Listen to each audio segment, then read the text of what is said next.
Dari rekaman video amatir, sejumlah warga di Kelurahan Sabila, Kecamatan Malawa, Kabupaten Maros, Sulawesi Selatan, heboh saat menyaksikan seekor ular terjebak di permukiman warga.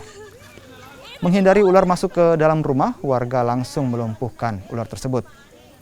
Ular piton sepanjang 5 meter ini diduga terjebak usai menghindar dari serangan sekelompok babi hutan. Sementara itu, babi hutan yang sebelumnya hendak dimangsa oleh ular juga ditemukan mati. Sebenarnya ularnya di luar rumah, pas di belakang rumah. Pas kejadiannya itu sekitar jam 6 pagi, ada suara ribut. Ternyata itu suara babi yang saling mengeroyok ular tersebut, karena ularnya kan sementara melilit seekor babi. Iya, paniklah karena satu RT, bahkan ada tetangga kampung juga sempat datang karena saya live di Facebook. Mereka cepat lihat banyak warga yang turun